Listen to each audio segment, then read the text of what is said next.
Menggunakan helikopter, rombongan Menteri Perhubungan tiba di Pelabuhan Karongkong, Kabupaten Baru, Sulawesi Selatan, didampingi Gubernur Sulawesi Selatan Nurdin Abdullah.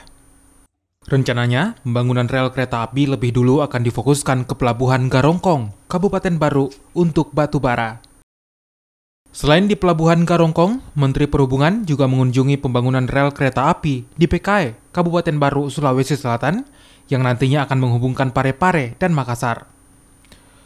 Menurut Budi Karya Sumadi, progres pembangunan rel kereta api sudah mencapai 95% dan ditargetkan rampung pada 2023. Itu pasti lebih ekonomis dan memastikan jalan raya tetap ada beberapa pabrik yang akan di sini, jadi untuk logistik ini sangat baik.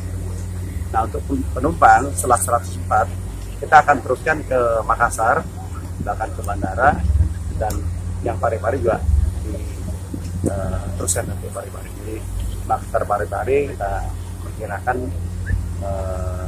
2024.